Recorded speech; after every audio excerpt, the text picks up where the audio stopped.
Greetings, everyone. Welcome to CRWS Counter Racist Review, Decoding Analysis of Atlanta Season 3, Episode 7, Trini to the Bone. And this episode, like the entire series, is full of racist propaganda, anti-Black imagery, and a lot of bizarre images, coded messages, I suspect. And getting started, we're going to be talking about this part of the episode. Gooch Lickman has just given Mr. Warner an image, and we're going to have one of the hosts, Mr. Yawu, explain to us what maybe this could be decoded as. I know Gooch is some sort of area on the body, if I've been told correctly. But yeah, I'm just gonna let Mr. Yawu take it from there.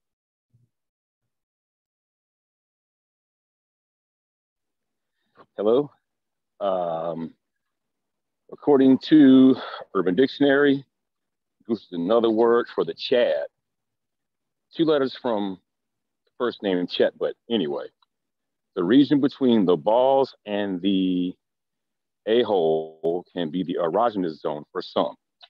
So it's an area of the anus. At the same time, he's showing the picture of a prolapse anus. That comes from wear and tear, if you know what I mean, because it's made for exit only.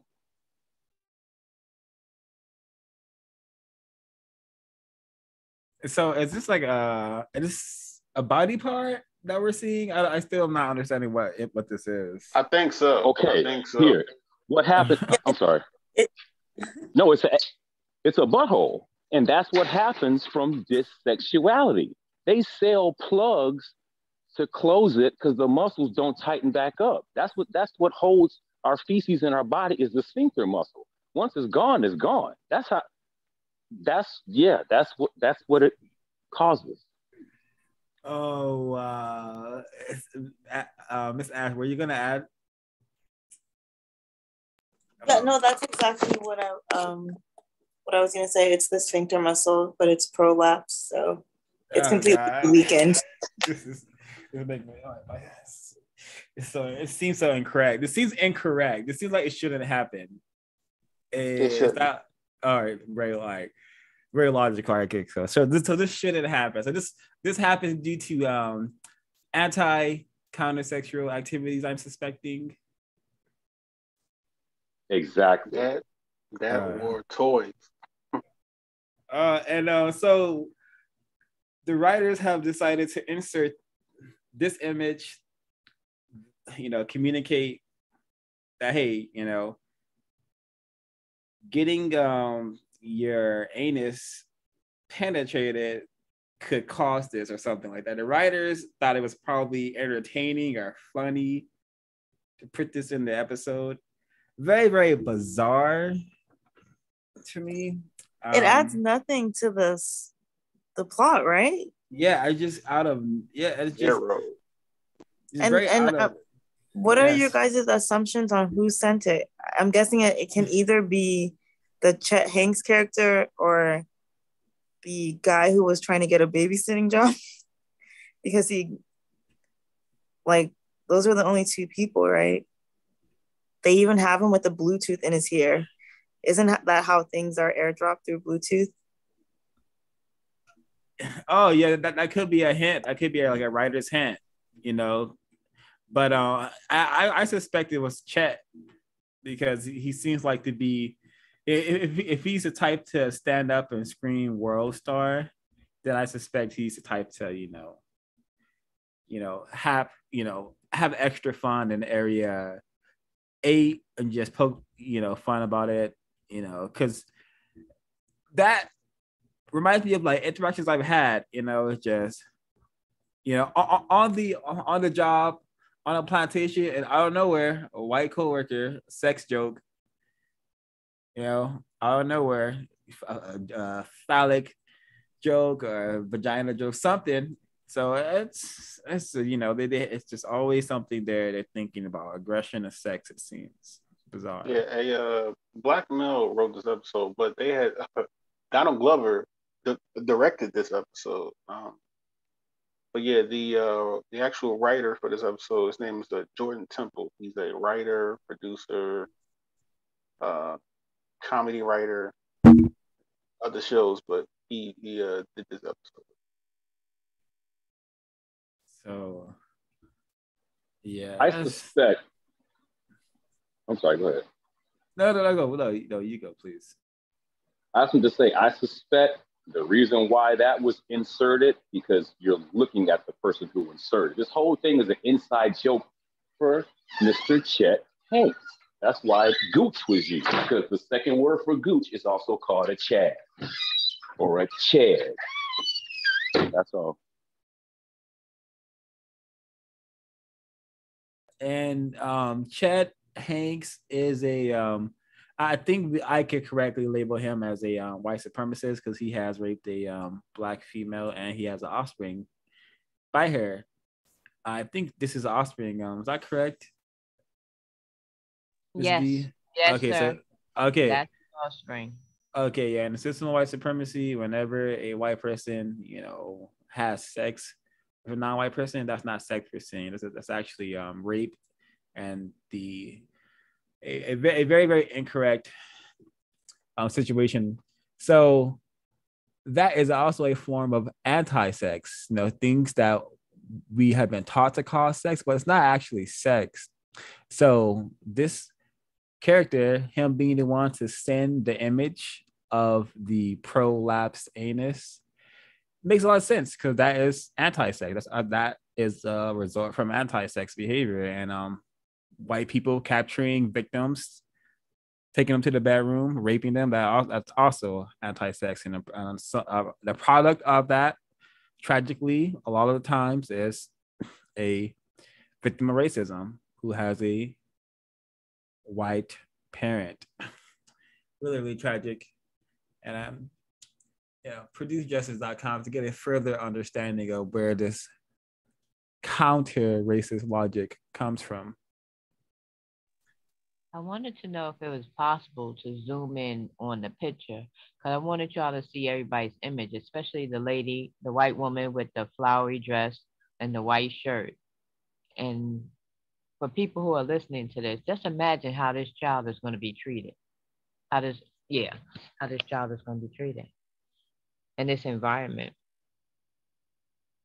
around all these white people.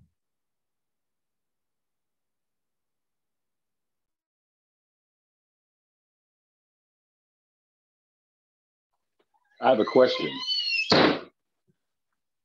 If we saw the same image, especially the star on the floor, but in a different setting, we think of this totally different. It looks like a ritual to me.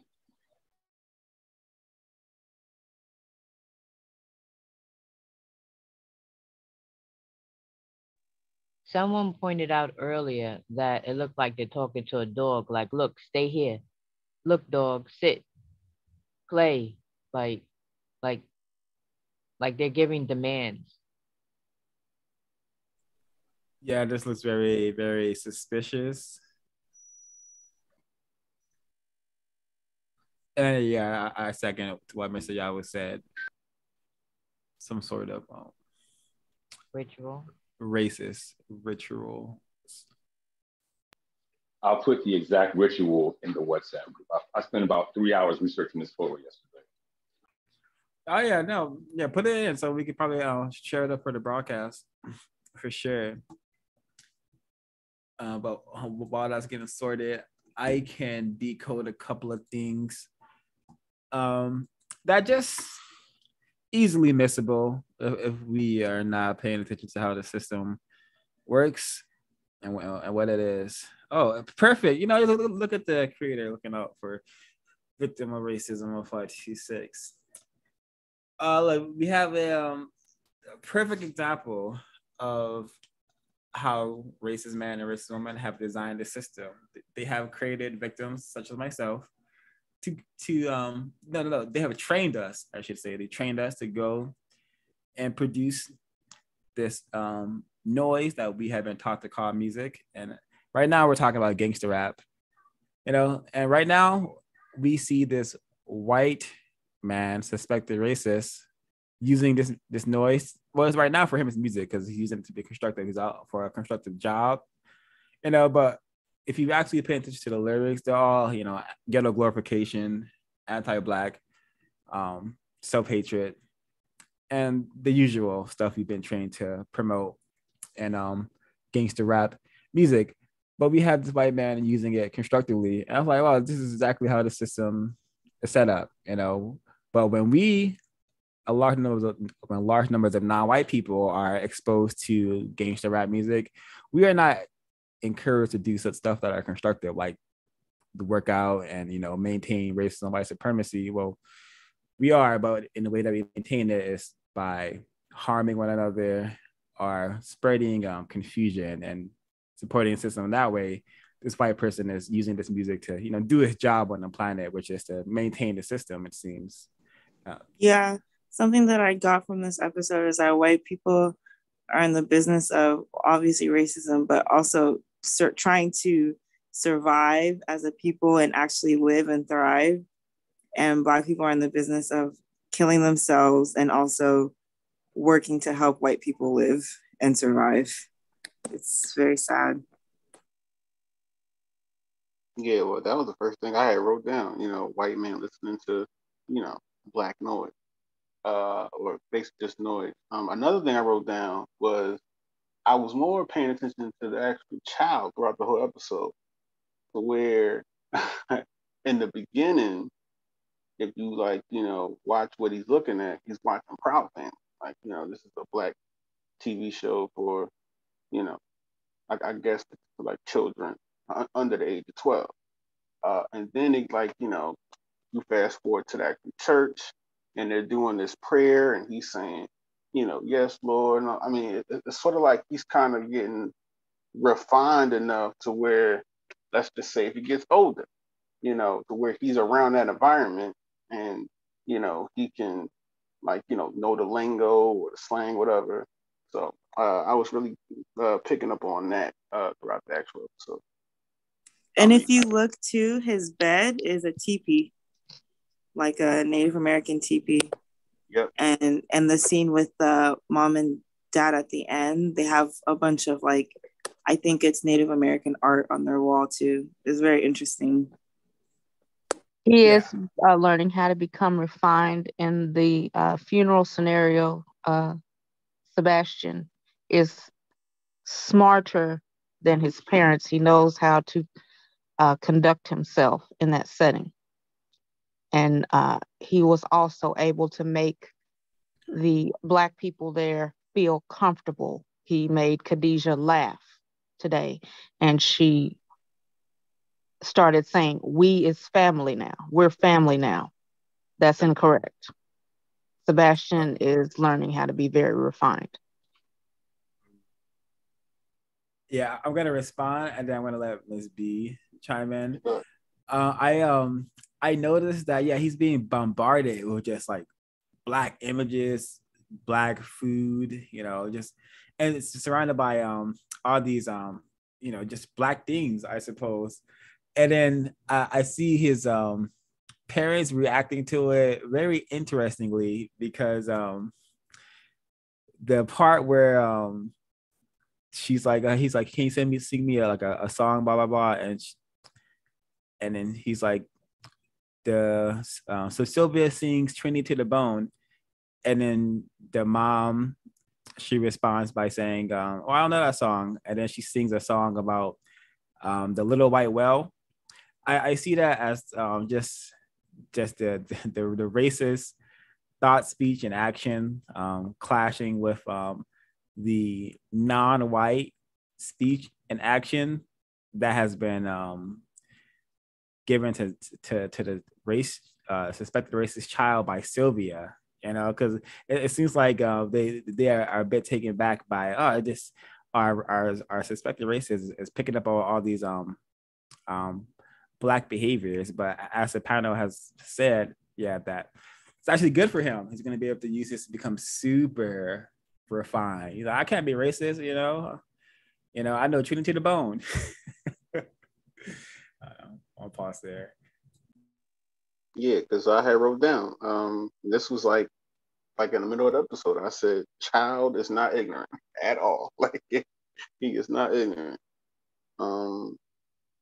Yeah. I mean, The first thing I noticed when I was watching this, first thing that came to mind was the help. That's the first thing that came to mind. The white man jogging, listening to rap music, aka noise. I watched racist man and racist woman jog all the time. Either they're jogging or they're walking. And they always have earbuds in their ears. And I never thought about what are they listening to. And that's what this episode helped me to do. Never thought about that. As soon as as soon as he said spicy curry mango, I was like, oh, his nanny's black. And oh yeah, and what he's watching The Proud Family. I've never watched that cartoon. I've never seen it. But of course I've seen images, but I've never watched a cartoon before about The Proud Family. But I know they're coming out with 2 new characters, and one's going to be a white man and a black male, and they're supposed to be a couple. So they're going to put an anti-sexual couple in the cartoon. I did read about that, and I'm mute for now. Yeah, this is the second rendition of The Proud Family. Actually, go ahead, Miss Ash. Something I thought was interesting too is around this scene, or maybe it's after this scene when they find out that Sylvia died, and they talk about replacing her. I think they said they were going to replace her with someone Chinese. They said something about replacing her with somebody who spoke Mandarin, and I just thought it was so interesting how white people are just so secure in that whoever, they can just hire whoever they want to like tailor make their child into whoever they want their child to be. Like, it's almost like they're ordering like food on a special menu or something. Like, they can just pick out who they want their child to be without having to actually engage with that child in any way. Yeah, the term I wrote down was metropolitan. Like, it seems as though they were asking for, someone that was either white or basically lighter than the actual help that they had before. Yeah, I think it's more like white people are just so trained to see their children as like products that they wanted a Chinese nanny because the Chinese people are like, like there's a lot of Chinese businesses that white people do business with, and they want their kid to be able to speak Mandarin so that he can that's how far they like see ahead. More refined. Huh? More refined. Yeah, exactly. It's like they know that that's going to give their child a one-up versus like a Black person who's really not going to provide anything for their child in terms of like giving them a one-up.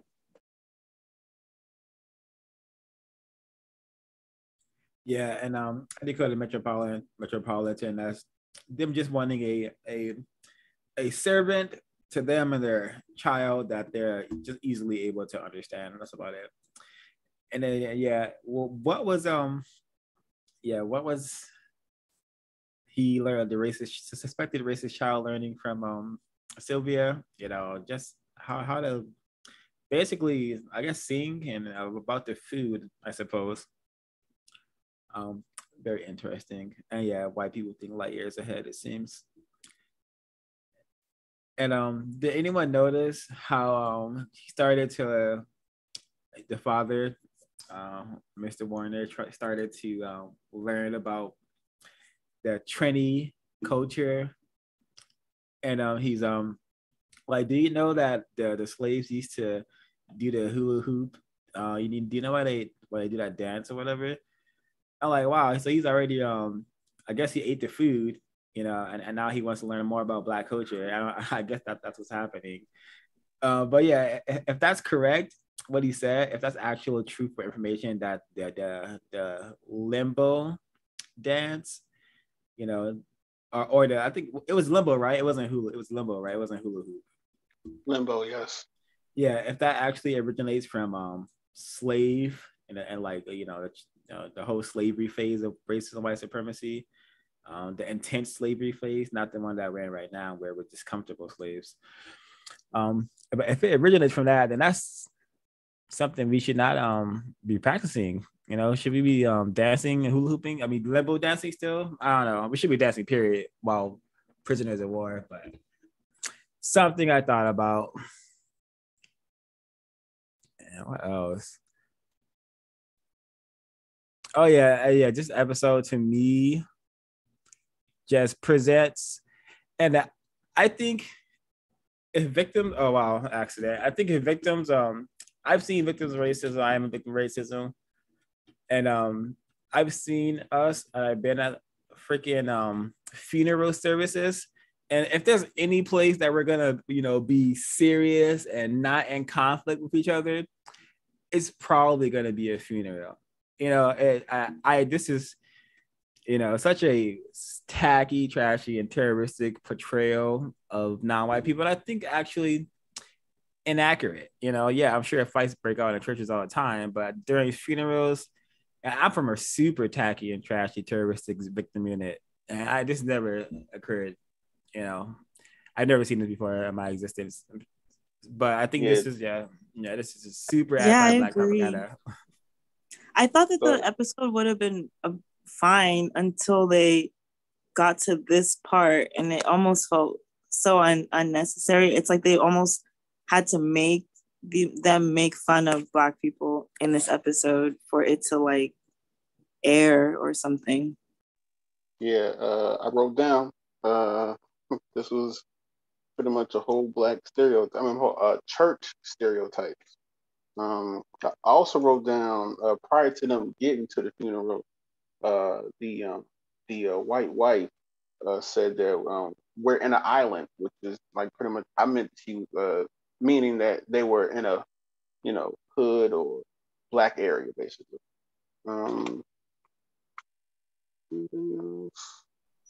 Black people, instead of funerals, what about having business meetings? Yeah, never thought. Something that I also found interesting is the way they placed the Khadijah character. Like, she had a valid argument, but she just expressed it in a very emotional and incredibly unconstructive way, to the point where she's hitting the casket. And it's like the white people who used your mother's labor are right in front of you, but you're hitting your dead mother. I thought that was really, really interesting and really made no sense to me, that instead of like confronting them and not even, you don't have to confront them there. You can confront them after the funeral or before or whatever, but to instead scream at your dead mom just shows that even though she had something that was at least a constructive analysis, the way that she did it was just really kind of tacky and trashy. And that is an excellent example of how this system trains us. All right, Brent, blame all your problems on Black people, especially the Black people in your victim unit. Don't blame the white people who created the source of your problem. Don't blame the white people who could have helped you, but every single day of your existence chose not to help you. Don't blame them. Blame equally powerless Black person. And this is how it trains us. It's tragic, but yeah. This is the interaction we've been given. Go ahead. Just for clarity, it wasn't Khadijah. It was her sister, Princess, that was up there on the mic, voicing her, grievance to her dead mother. I'm trying to see if I wrote anything else down. Oh, prior to the actual service starting, well, you know what? Even the preacher, he wasn't serious. He was making jokes about losing money for a football game. That was another thing too. I had wrote down. So And the preacher was also late. So keeping up that stereotype, that trope that black people are never on time. Yeah, it's just the people who allow the show to get on the air. Want they don't particularly seem to like black people, and they definitely want to dish out images that portray black people like the racist stereotypes we've been accustomed to ever since this racist business got started. Actually, you know. When I first saw the envelope, when the envelope was delivered the first time, I thought it was gonna have some sort of connection to the restitution episode when I saw the envelope. Um, Obviously I was wrong. It was about pictures, family day pictures. The last another. Sorry, sorry about that. no, go ahead. No, it was just another stereotype prior to the actual service starting. It was the black male that was in front of the white father. Um, it reminded me of the barbershop episode from like season 2, where in the episode, Alfred is trying to get a haircut, but his actual barber is taking around the actual city of Atlanta, and then at one point he talks about having this so-called cell phone service. And then he gives him like a card. Same thing happened here, where he talked about um, he was selling televisions and talking about hit my line. So that was another thing I wrote down too, where it's just not being serious at any moment. So I mean, I think the actor, whoever the little kid, Sebastian, whoever he's playing, I don't think he's a very good actor. And I understand he's a kid, but nah, I didn't care for his acting. And I think that the parents are raising a psychopath. He was emotionless and very dry. Thank you, Helen. Thank you, because that reminds me of the complete and utter disconnect that the Yurugu, racist man, racist woman, seem to have with their offspring. There's like nothing there. Like they can't get them to eat. They can't comfort them. They can't. It's just like they need that mammy figure that they need Sylvia. They need someone to fill that giving, caring role, because it seems like they cannot do it for some reason. They can't even tell the truth to the child. It took like a whole day almost to tell the child that your nanny she died. She's dead now. And then when they tried to break it down to her, the first thing that he could compare the situation to was a dead dog. Why? Because in the racist mind, non-white people are akin to animals, are probably less than animals, I would say. So yeah, the other disconnect, and I raising a psychopath, I suspect you're correct. And look how they're treating them. They're not giving the offspring any sort of nurturing, any sort of correct guidance, truth. That's right. If you're gonna nurture something, you need to give it truth, I suspect. And they can't even tell the child the truth. So it's famous. This will be a famous quote one day, but white people do not care about children. Do they is there any scene in this where they like touch the kid? Oh yes, you remember where or like hug him or anything like that?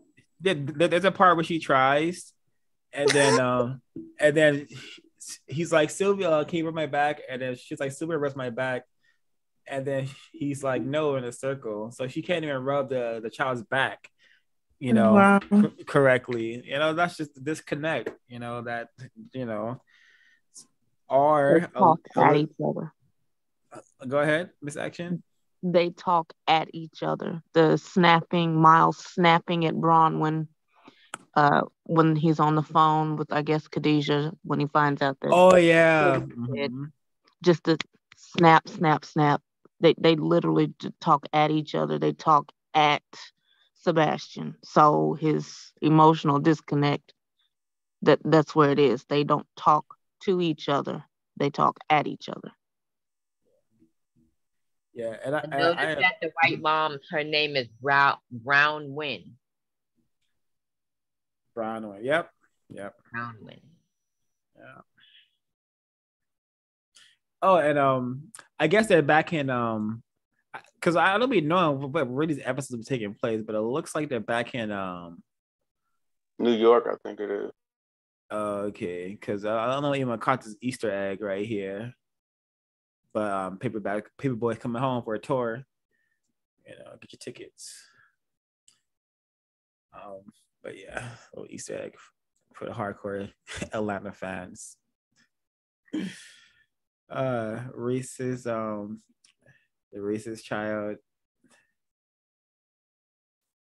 Oh yeah, and yeah, they're probably gonna have to talk to him about how he told the truth in this moment. You know, when they're leaving, he's like, "Hey," the black male is like, "Hey, little man, are we scaring you?" And of course, the Warners lied and said, you know, we just gotta go. But the suspected racist child, is the only one that said the truth. Yeah. So yeah. I also wrote that down too. Like the preacher wasn't trying to settle anybody else down, except he went straight to the white people. Was like, "Are y'all okay?" Like, you know, again, like, you know, I wrote down. I said, preacher again caters to the white people in the episode. So that was Devin that catered to the white people. Devin, the guy who tried to sell his services to the white couple. Oh yeah. He's like, you were scaring the white people, but then again, all of them stopped. Like all of them realized, hey, we gotta appease the white people, you know. But yeah, this is just racist writing 101. Oh, okay. I found where this was actually filmed at. This was actually filmed in London. Okay, so yeah, they may still be across the pond. Yeah, and then what the black belt. Oh yeah, they're definitely from New York because Chet Hanks' character said he's from Tribeca, which is like one of the most expensive areas in New York. Oh, okay. That too. Yeah. Yeah. And I think he was telling the truth when he said that. Yes. To the black male, he says, "We're just sad. You know, this is what we do. We're sad." Something like that. I'm like, there's some truth hidden in that, you know, that pitiful explanation for like why they're behaving in the manner that they're behaving. But you know, sad. I remember this. There's an etymology for sad. Let me see if I can get it up. But yeah, just replace sad with confused. You know, replace sad with confused, and because non-white people are confused, we do behave in a very, very bizarre manners. Most of them incorrect. But this scene right here is still anti-black racist propaganda. If we're going to be serious, it's definitely at funerals for sure. Yeah, I found it. This says by the mid 14th century, as this is the term sad, as the expression or marked by sorrow or melancholy. The meaning, very bad, wicked, is from 1690 sometimes, and typically used slang sense of inferior or pathetic is from 1899. So sad sack. So yeah. I don't see anything else, but yeah, that was the third paragraph from the actual time. In the very beginning, when Bash and his mom, when they entered right before they entered the school, it was a non-white little girl entering the school. Yeah, around this point, a non-white little girl entered the school and another child. I don't know what the other child would be classified, but they entered the school alone. Now, right after them, a white child enters, but a teacher clearly looks like a teacher, not a parent. Looks like a teacher is holding the white child's hand, and I think that's code that we're going to stick together. Also, in the same image, you see a black male sitting down. He looked like 408 0526. 408 408. All right, awesome. That's when it so happened. it looked like well, not look like. There's a black male sitting down. Look like he's doing security for the school. Mm-hmm. He looks like a senior.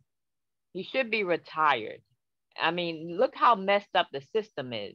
That this male, he's continuing to work, obviously because he has to, maybe to pay for medication, maybe to pay his bills or what have you, or whatever. So this is, I mean, he's such in poor health that he has to sit down while doing this job. I don't know if y'all notice him. No, I saw him. I wasn't gonna comment on him. Far but right, far right. Yeah. I see him, but yeah, dang, excellent analysis on this character. Yeah, What he looks like symbolizes. yeah, he looks like he's at retirement age, yet he's still working. And this is what the system has done to us. And even Sylvia's age, she was 57, I think it is. I wrote it down. I think it's 57 or whatever. And she was still, no, was she 57? 1957. No. That's Yeah, what it was. yeah. So, and She was would be also around like 60, 63 or so. and she's at retirement age, and yet she was still working. She was 65. She's actually 65. So she's at retirement age and she's still working. Just like this black male in the picture. I mean, not right now, but you know, the guard at the school. That's what the system does. Yeah, and also just to piggyback on the whole affectionate to the child part, 453. That's when she hugs him right before they, right before he actually tells her to walk him to his classroom, just like um, the nanny did. And of course, the nanny walked him to class because that was her job, right? Her job was to take care of him, and she took care of him all the way. 24/7. 24/7. Yeah, 24/7. So that of course And the she mom, went right? and she went above and beyond because you don't see any other kids walking with an adult. So she did probably things that she didn't even need to do because that's how trained she was to be a servant to these white children. Oh, and something else, she was also a living. She was a living nanny. So she only went home on the weekend. Notice when she passed away, when she died, and the white wife was taking her things out of the closet. She was like, "Oh, I didn't realize how much stuff Sylvia had lying around." She said lying around. Mind you, she's neatly taking stuff out of a closet. And she said that Sylvia things were lying around. She balls it up and act like she's gonna fold it, but then tosses it like, right, yeah, right here, this whole scene right here. And that's exactly we're dispensable to them. We're nothing. That's how And that's she how didn't even think about giving it to her Sylvia's kids.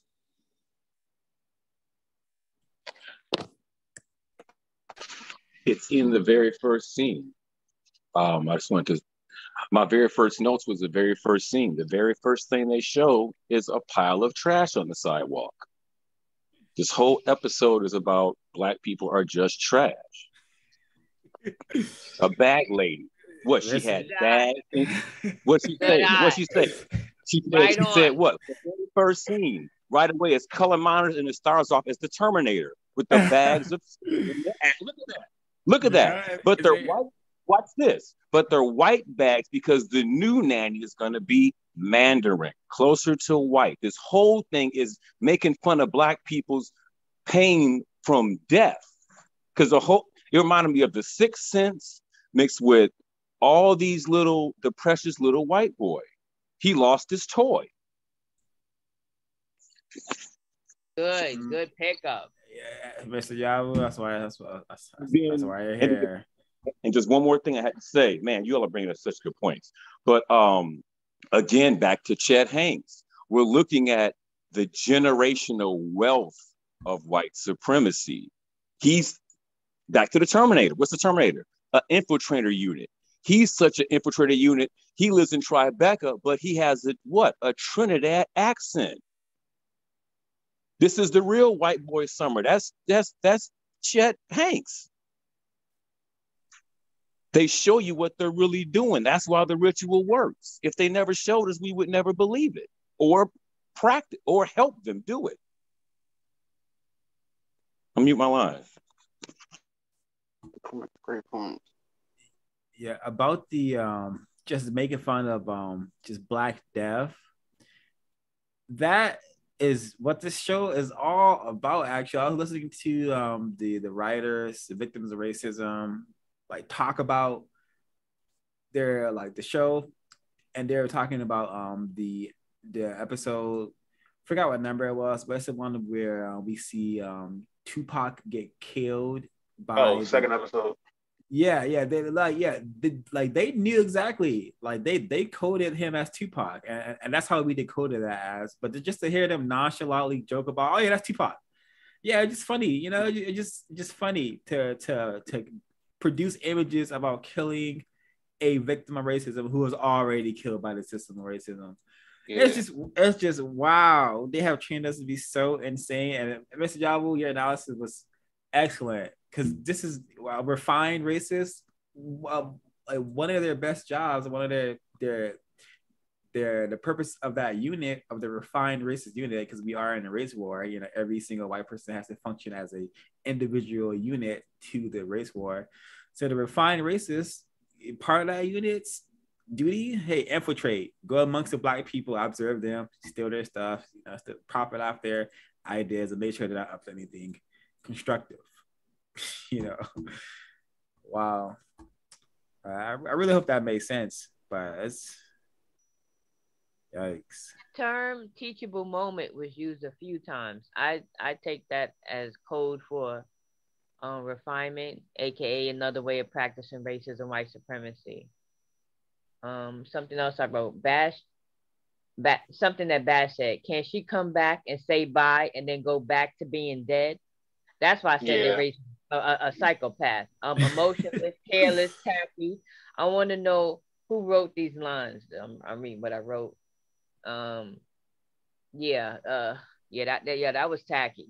That was tacky. It's not that he wanted her back and, you know, oh, I'm gonna miss her and, you know, I want her to come back and stay. I want her to come back, say bye, and go back to being dead.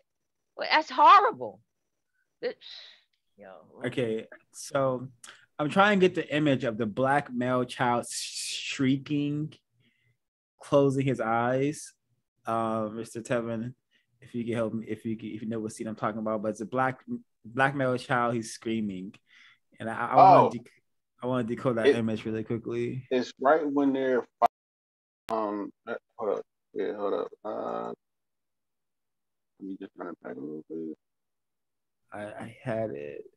Okay, all right. So here goes Princess. She's it's around like 26-minute mark.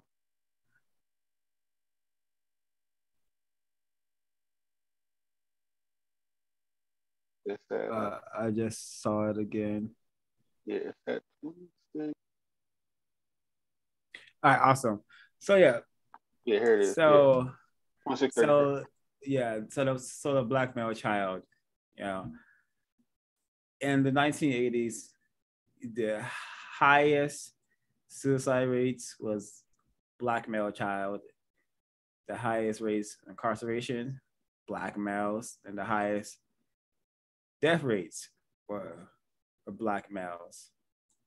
And I suspect this is why, because we're in a total insane system, and this is what it does to Black males. It drives us more insane faster than the average victim of racism, I suspect. You know, and this little boy is going absolutely mad in this environment, but no one's even paying attention. No one's gonna, you know, tell this Black male child about the system of racism and white supremacy. He's just gonna continue being victimized, continue going further and further insane. And that's 2022, and I'm pretty sure those statistics are quite similar. But victims of racism should definitely do their own research. This is what comes to mind when I see this image here.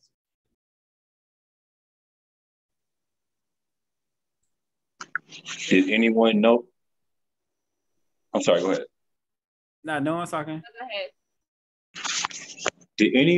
I've heard in previous decodings several times said that people suspect that someone might be reading the code who's doing some kind of writing in this series. Did you all notice when the question was asked about what makes me feel better? She said, the two T's. But then there's a bunch of T's in this. And then the trash was used in the beginning. I think somebody's playing with the three T's.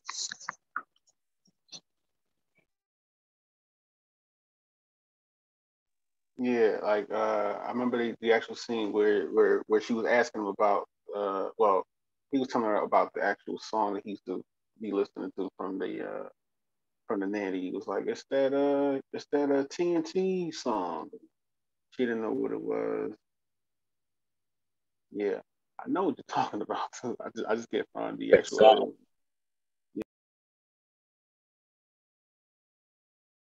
Or like how if you're studying the code, you would say, well, you can only expect three things, and they all start with T. So it's like reversing. Yeah. Mm. Terroristic. Yeah, this whole episode was tacky, trashy, and terroristic. This whole thing, from beginning to end. Yes, ma'am. There was a part where the parents were talking to Bash about death. Yep. And he said, where did she go? Talking about Sylvia. And the wife, she couldn't say that, oh, Sylvia went to heaven or a peaceful place or whatever. It was just like, I don't know. So Yeah, to that's me, like the talking about The message, dinosaurs. Yoruba don't think like that. Go ahead, Miss the B, message please. to me, the message to me is that no matter what non-white people do, how giving, how caring, for their children, for white people children, etc., whatever, white people like, I don't know where you're going. Like, whatever. Oh well. You're dead, you're dead. Hopefully, you went to serve some more white people. That's far. Yeah. Yeah. She said some things go instinct, like dinosaurs. Because and plus, but she also stopped the husband for bringing up the a dog reference. So like a dog died. He was like, nope, let's talk about dinosaurs. Notice another thing, how white people, they talk to they talk at them like Miss Action said, but they also talk to them like they're adults. This child is what, 5? And you using words like extinct? Really? One time I was on the train and there was a white man and his baby. And the baby looked like under one, that gaga goo goo, talking baby talk real loud. And they're on a train and the baby's talking, talking baby babble. And the white man the father is talking to his child like the child is like 25. He's like, we're going to see mommy.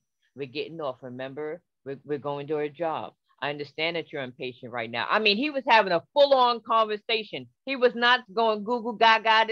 He was breaking it down where they're going, why they're going, who they're going to go see, blah blah blah blah. And I'm just like, wow. And everybody in the train just stopped and looked. Everybody was looking like, this is amazing. I can't believe you're doing this. Like, okay, yeah. Yeah. So I white guess people to talk to also. their kids like adults. So sorry. Go ahead. Finish that. No, that's it. Okay. Just to add, when the husband left to go to that door for that package again, um, the Bash he made the actual joke saying that maybe Sylvia went back to Trinidad and Tobago. So it wasn't taken as a joke, but that's how I took it. That was at the 9:41 mark. Yeah, that's a double whammy right there. Because the white people, it's just another joke about that black person in a racist mind. But for us, just a cute little white child. For us, more confused. It's a cute little white child, missing their nanny. You know. for a while now, white people tragically, the images on the screen of this episode were probably very heartwarming. Some would call it, feel goody. It makes them feel good, seeing a white child connect to Black people. But this is just refined racist propaganda meant to teach us and to remind us and keep us accustomed to the tacky, trashy, and terroristic interaction we must engage in with one another while on planet Earth. Unless we produce a system of justice and guaranteeing no one is allowed to be mistreated and those who need help receive constructive help. If we produce a system of justice, we won't have to have this tacky, trashy, and terroristic arrangement on planet Earth anymore.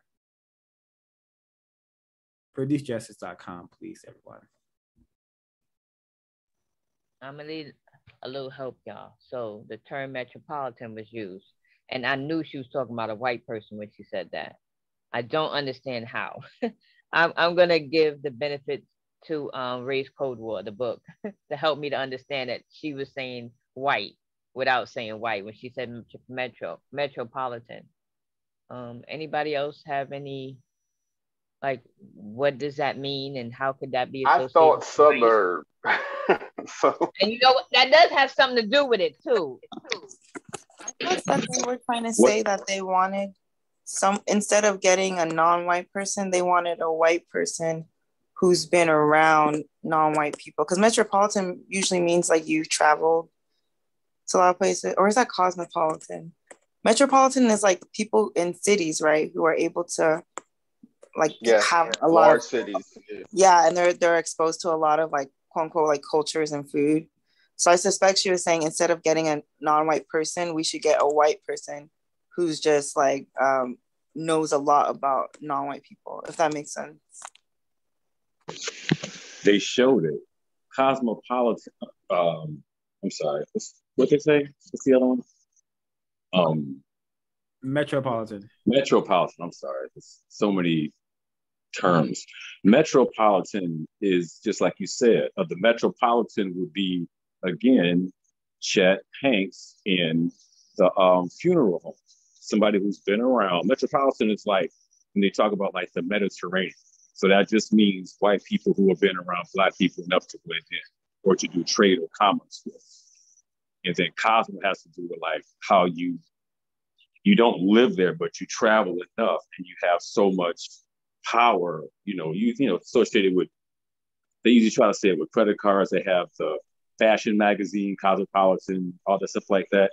It's just like how you can walk around freely without fear of being attacked in some place that you conquer. Yeah, I'm just looking at the white definition, but I'm just looking at the synonyms of this term cosmopolitan: international, worldwide, global, universal, and multiracial.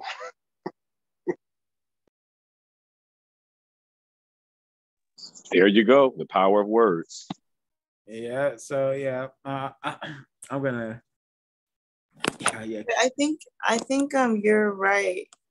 Metropolitan, looking at the definition now, is saying that it's like if there's a quote unquote colony, the metropolitan is the parent state.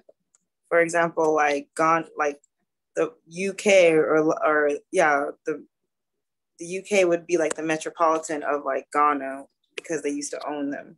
So they're saying that they want a white person who owns or controls non-white people.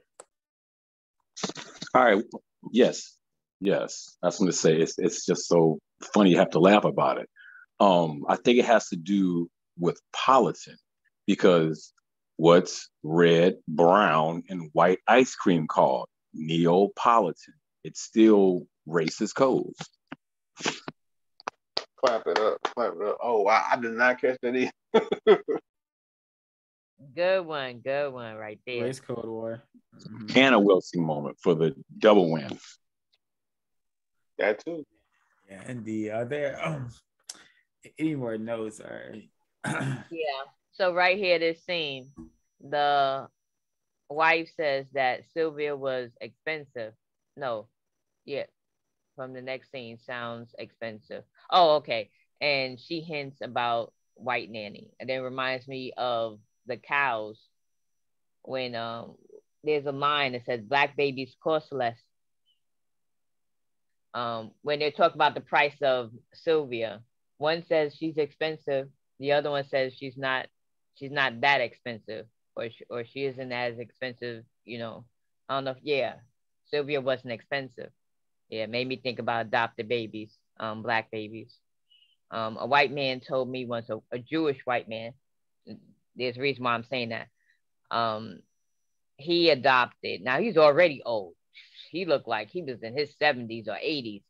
He had an 8-year old. He adopted a 8-year old. Well, she was 8 years old at the time. An 8-year old Chinese girl, and he was raising her to be Jewish.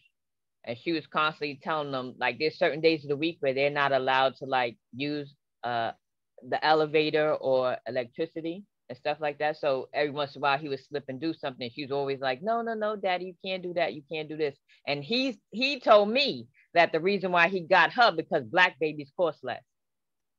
He couldn't get a white one, so he got her.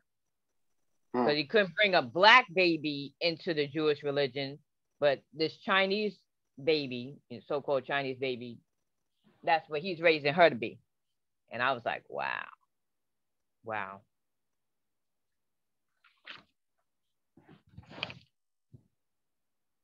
And Sylvia wasn't getting from their conversation, Sylvia wasn't getting what she was supposed to get. Like, I think the wife didn't want to pay at all. I think she was wishing. I think that the wife was like, damn, I wish this was chattel slavery time where I wouldn't have to pay her nothing. And the husband's like, well, we make something. You know, we make good money. We can give her something. But I think the wife was wishing for free. Yeah, because the husband said that she wasn't cheap or expensive. So isn't it interesting how? Oh, sorry, were you gonna keep going, Tevin? I go ahead.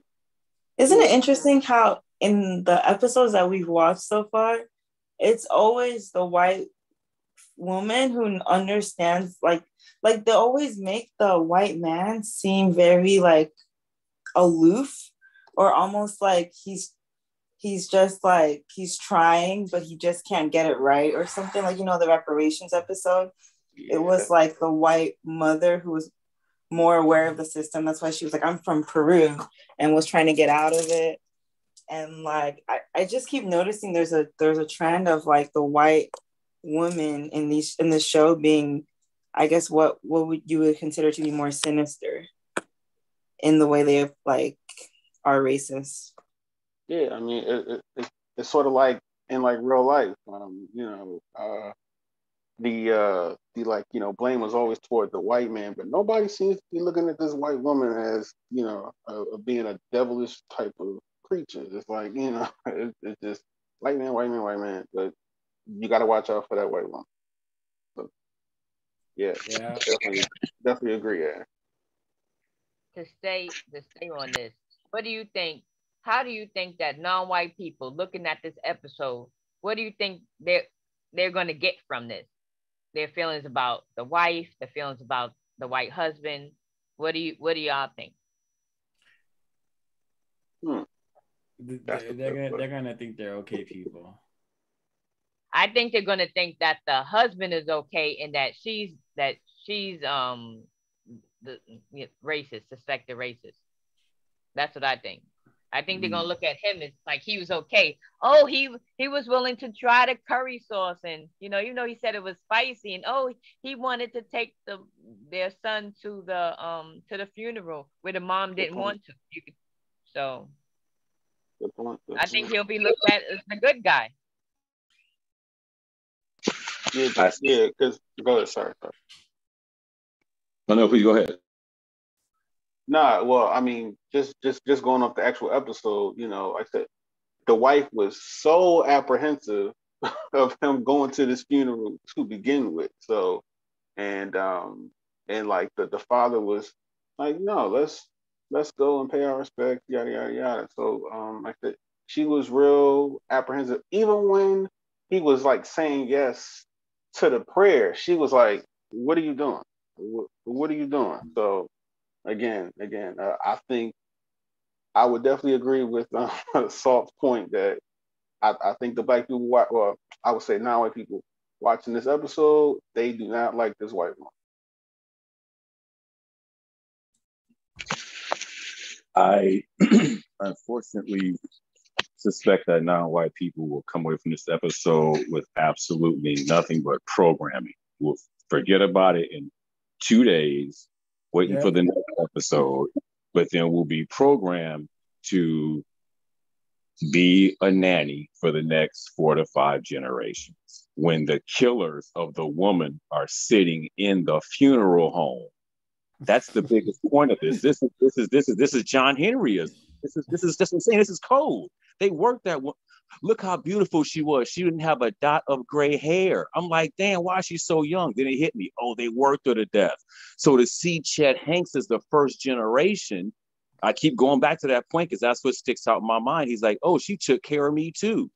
Both the killers are sitting in the funeral home, but we're unfortunately fighting each other because we're sad. Utterly programmed away from focusing on the problem.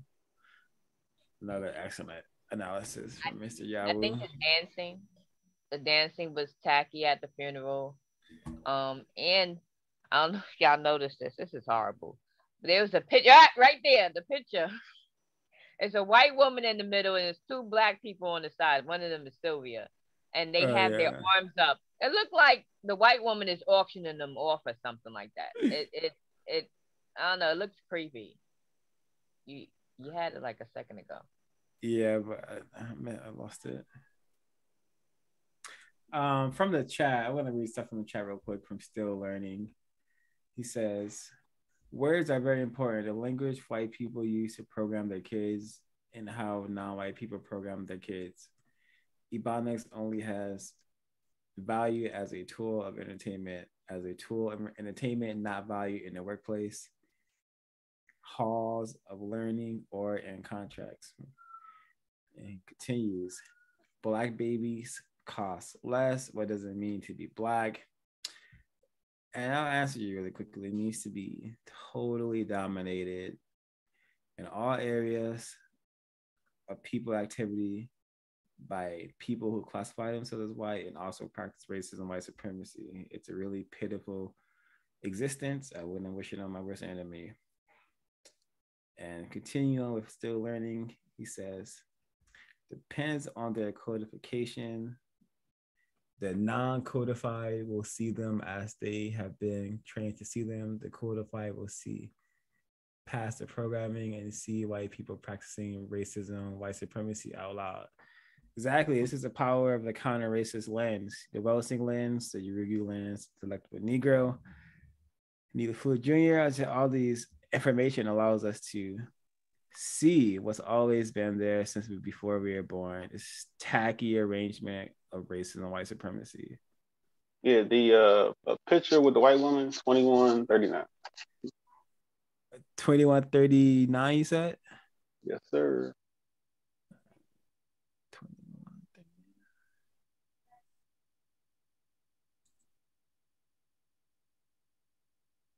1 second away.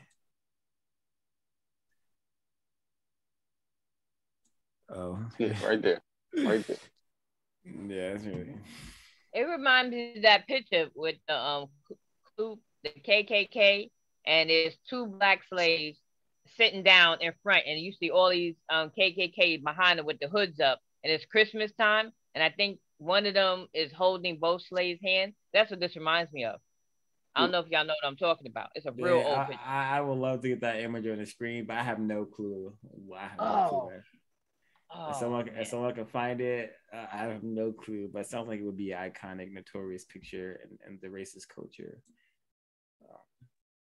Yikes! I'm gonna try to find it before it's over. Sylvia had 3 kids, offspring, 2 daughters, 1 son.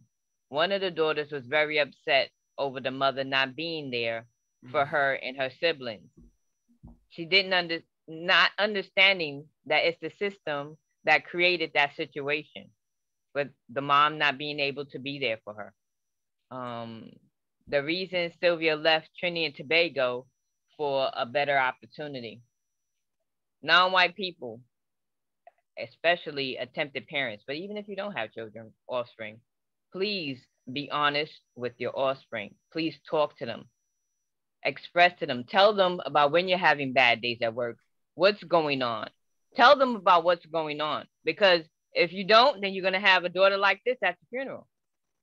She's confused. That's why she's frustrated. That's why she's upset.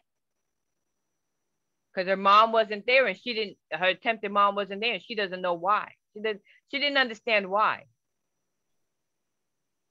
Yeah, and I'm just gonna decode a name really quick because I see this behavior tragically in real lives.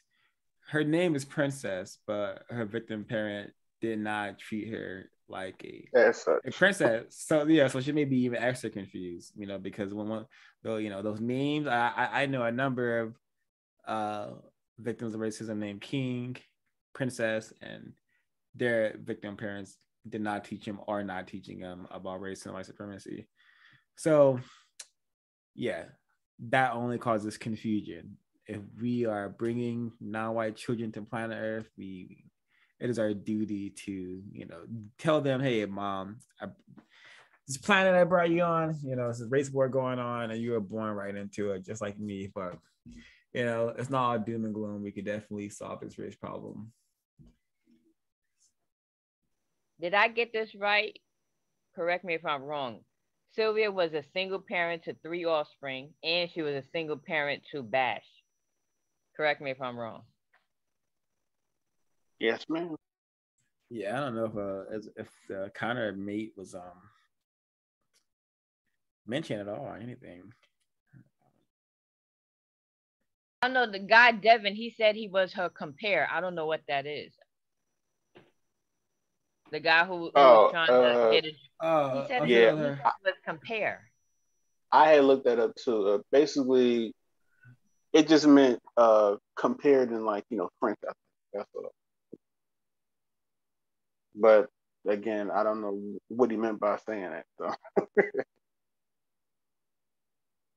so yeah, I did look at the actual term. Something else I wrote down. What message does this episode send to white people? What message does this episode send to non-white people?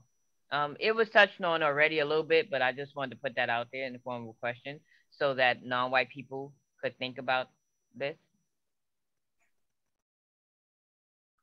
Yeah, and the scene where the black male is like explaining to the white child, hey, this is how we behave when we're sad.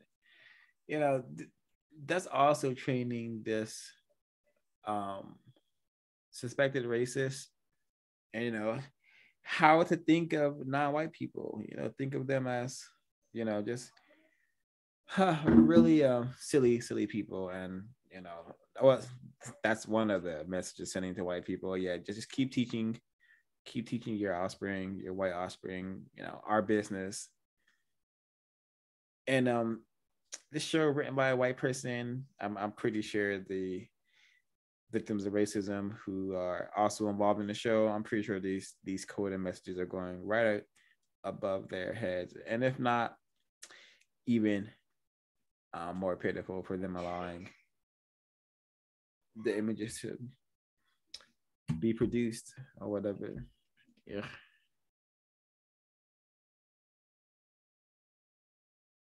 Still Learning says names like King, Princess, and Prince are wishful thinking, just like Black Gods, Black Power, Black Love, etc.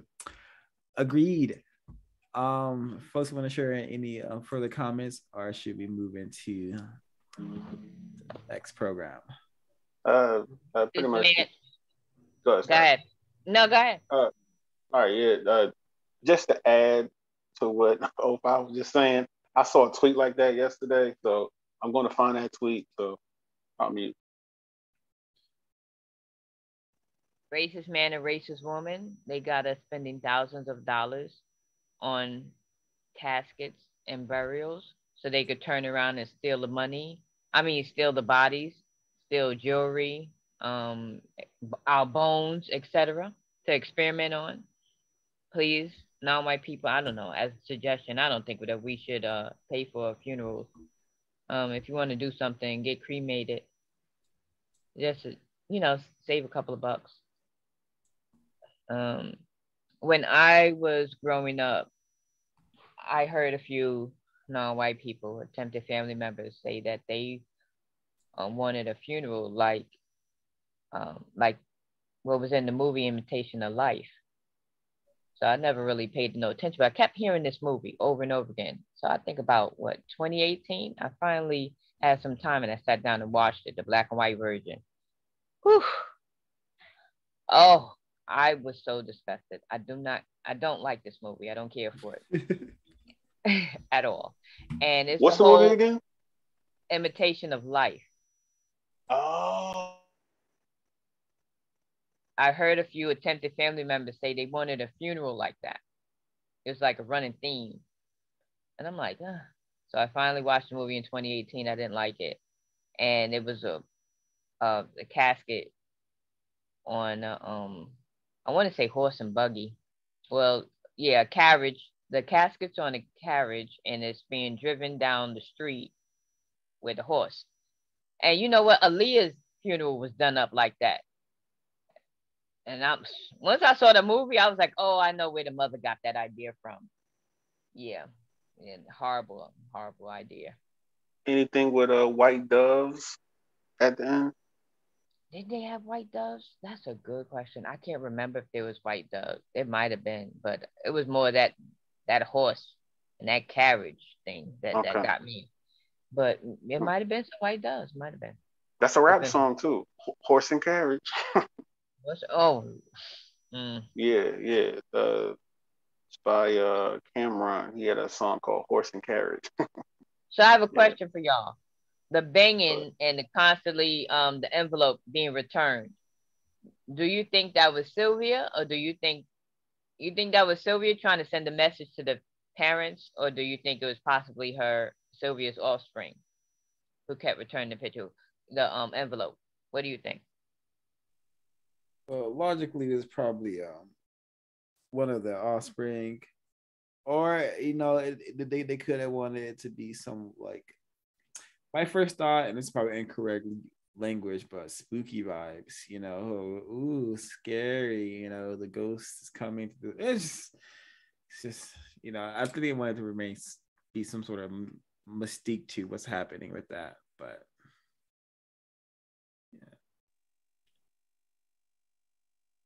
Again, I want to say, instead of funerals, let's have business meetings. Instead of baby showers, let's have business meetings. Instead of birthdays, let's have business meetings. I just want to put that out there. Yeah, I thought it was the offspring. Yeah. I did find that tweet about the whole kings and queens thing. So here's the tweet. I'm not gonna say first name, but here it is. Why is there a stigma to addressing each other as kings and queens, but most don't have any problem using hoes and niggas? Why can't we just practice using strong, positive language? If some deem not worthy, why say anything at all? That's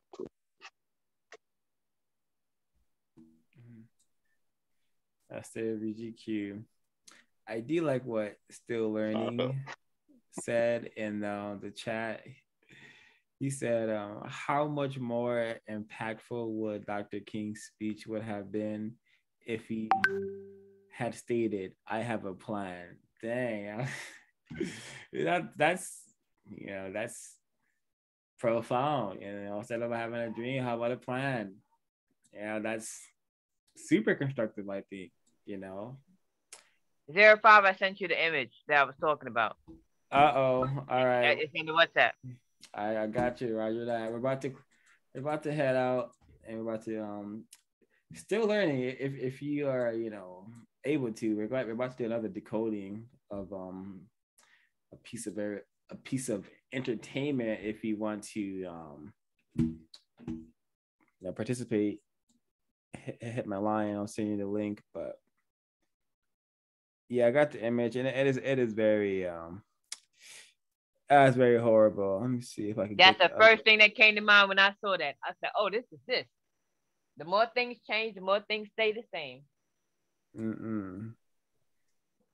me see if I can get to it again.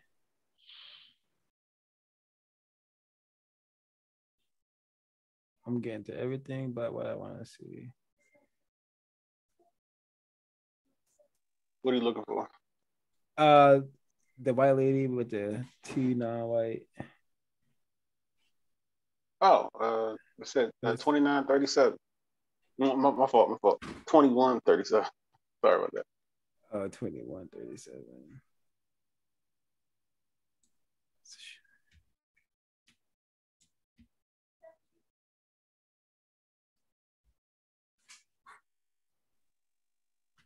All right, so this is the image, and we are gonna get this image on the screen here.